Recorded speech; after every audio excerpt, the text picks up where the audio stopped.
चला two wheeler गेला पुढे गाडी तुझी. तिला ओळखीला दिवा पाहिजे होता. सारखी माझ्या पुरगीला टॉर्चर करत होती. 50 तोळ तिनं सोनं मागितलं, तेवढं घातलं किंवा तरी पुरगीला माझ्या मारली तिनं. तिला पोरग पाहिजे होता, नातू पाहिजे होता. मस्त देवासारख्या 2 पोरी होत्या तरी पुरगीला माझ्या मारलं. पोरग पाहिजे म्हणून पुरगीच्या माझ्या डोक्यात काय घातलंय किंवा तिनं त्या दांड्यानं पण मारली, नवऱ्यानं, सासूनं, सुना त्या नंदानं, नंदाच्या नवऱ्यानं, नंदाच्या पोरग्यानं, पुरगीनं माझ्या लेकीला मारले किंवा तिने. न्याय दिला पाहिजे मला. माझ्या पुरगीला न्याय मिळाला पाहिजे. पैसे देऊन सगळं विकत तिनं घेतलंय सगळं. तिथं रिपोर्ट सुद्धा तिनं पैसे देऊन घेतलाय तसाच. आणि जर सांगते इकडं न्यायला नको मुळशीना. माझ्या पुरगीला न्याय मिळाला पाहिजे. तिनं माझ्या पुरगीला या 14-15 पुरगीला माझ्या टॉर्चर करून मारल्या. डोक्यात काय गाठलंय, गळा दाबला, या शरीरावर सगळ्या खुणा आहेत त्या. आणि तू कोण असे नाही, त्याला पैसे सोनं देऊन त्यानं त्याला रिपोर्ट दाबायला लावलाय तिनं. त्याच्या आईनं, बहिणीनं, मेवण्याच्या पोरग्यानं आणि पुरगीनं लग्नाला रांड आल्या तिनं. पैसे तर घेतले तिथं, लय पैसे घेतले तिनं, वाटले ती आणि दाबले. टाकलं पाहिजे. माझे मारली. मुली ह्याच सर्व काही आहे. तिला टॉर्चर करून मारलं. चौघांनी तिचा हात पाय धरले, तिने मारलंय तिला. तिच्या 2 पुरी असताना गावाकडे ठेवल्या आणि ही फक्त 4च घरात होती. मारलं हरामखोरांनी. लग्न होऊन किती वर्ष झाली?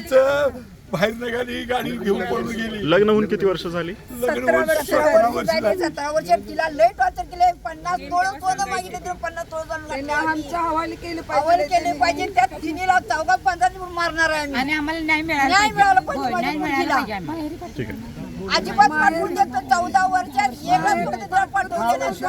आमच्याकडे येऊन देत नव्हती. गावाकडून आली तर आमच्या घरात पाऊल ठेवत नव्हती. तिला नातू पाहिजे होता. या मादरचोद बाईनं ऐकायला कशाला आलाय अशी पण ती मला शिव्या पण देत होते. वापरायला देत नव्हते. चप्पलनं मारायचं माझ्या नवऱ्याला, चप्पलनं मारायला ती बाई रांडच्या उंडकीच्या म्हणली माझ्या नवऱ्याला. ती पुरगीला भेटा गेला ना, भेटून देत नव्हती, येऊन देत नव्हती पोलिसला.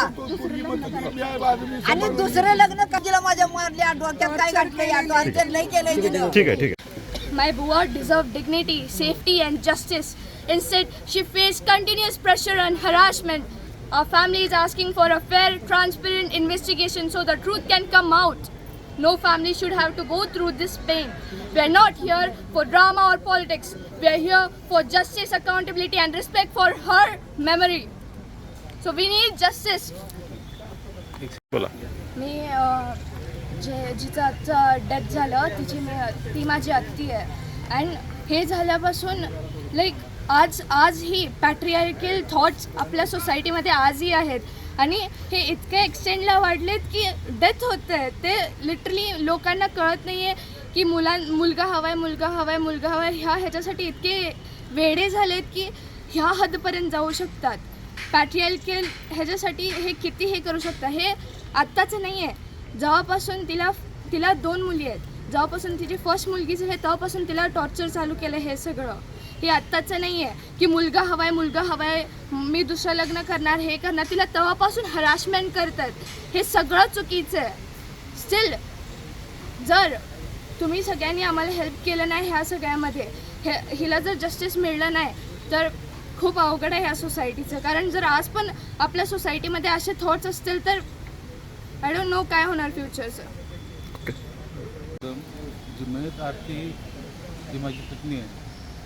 माझं एवढंच म्हणणं आहे, समाज एवढं सुशिक्षित आहे. शासन बेटी पढाव बेटी बचाव धोरण राबवते. समाजामध्ये किंवा मुलगा पाहिजे म्हणून जर अशा पद्धतीने एका तस्वीरचं अंत होत असेल तर समाजानं ह्यातून काही घेण्यासारखं आहे. आणि मी असं म्हणतो की अशा गुन्ह्याला शासनाने जास्तीत शिक्षा देऊन अशी पुन्हा कुणाचं धाडस होऊ नये असं करावं अशी माझी अपेक्षा आहे. कातऱ्याची चपली जरी तुमच्या पायात घातली तर ते अरे काय नाही निरंजन, तसं काय बोलायचं काय काम नाही. खरंच मी निरंजन कदम. आज जी वारली आरती प्रशांत जाधवचा भाऊ, तिला एवढं टॉर्चर केलं गेलंय. मुलासाठी मुलं हवी आहेत, मुलगा हवा आहे. तिला 2 मुली आहेत. 3 वेळा तिचं ऑपरेशन झालं. डॉक्टरनी सांगितलं तर सिझर झालं. लास्ट टाइम जर आता 5व्यांदा तिचं जर ते हे झालं, प्रेग्नेंट राहिलं तर ती मरेल म्हणून. तरी सुद्धा ह्या निर्दयी नराधमांना अजिबात तिची कीव वाटली नाही आणि ती तरी तिच्यावरती अत्याचार केला आणि आज ती ह्या मरण शय्येवरती मेली ती पाक पूर्ण. अशा नराधमांना अजिबात सोडलं नाही पाहिजे. किती लग्न कधी झालं? 2011 साली लग्न झालं. तेव्हापासून यांची अशी हॅरेसमेंट चालू आहे. माझे वडील तिकडं नागापट्टणम असते, तामिळनाडूच्या शेवटच्या टोकाला. तिथं वडील गेल्यानंतर हा भडवा कशाला आलाय म्हणून तिच्या सासूनं पप्पाला ढकलून बाहेर काढलं. तेव्हा छळ केला अक्षरशः. आमच्या घरात लावून देत नाही. गेली 6 वर्ष झाली तिने घराची पायरी चढली नाही. येऊन देत नव्हते अजिबात. छळ केला तिने. बोलून देत नव्हती. जिथं बोलायचं जाईल तिथं सासू शेजारी येऊन उभं राहायची, काय बोलतेस म्हणून. अशा नराधमांना सोडलं नाही पाहिजे. शिक्षा ही झालीच पाहिजे. कोणत्याही परिस्थितीत सोडलं नाही. नवरा सासू आणि एक त्यांच्या घरी तिची ननंद मामाला दिलेले, ती एकत्र राहतात. ह्या ननंद तिची सासू, तो मामा, त्याचं पोरग, त्याची पोरगी, ह्या सगळ्यांनी मिळून तिचा जीव घेतलाय. हे झाल्यानंतर तो मामा तिथून बाहेर पडलाय. तो सांगतोय की मी नव्हतो त्यात, पण ह्यांनी सगळ्यांनी मिळून तिचा जीव घेतलाय. हे कधी झालं आणि तुम्हाला कधी कळालं? हे झालं सर्वसाधारण शनिवारी सकाळी आम्हाला समजलं. पण त्यांचं म्हणणं आहे की हे आदल्या रात्री झालंय. मी खाली झोपलो होतो, बायकोनं वर कडी लावून घेतली, मला माहित नाही. स्टोरी मेंटेन करून सांगितली त्यांनी.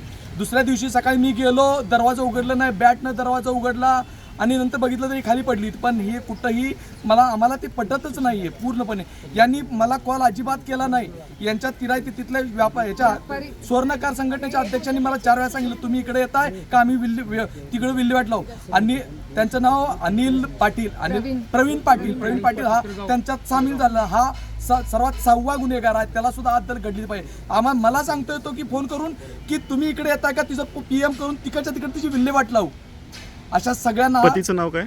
पतीचं नाव प्रशांत आनंदराव जाधव. प्रवीण पाटील पूर्ण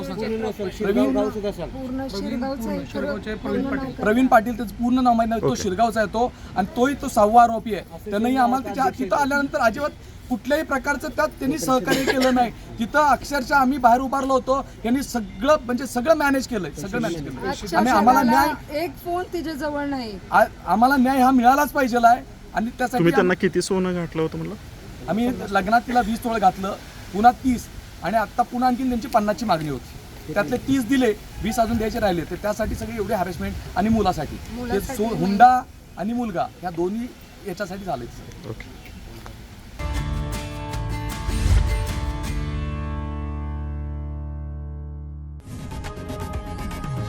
लोकशाही मराठी ऐका, पहा, जागरूक रहा.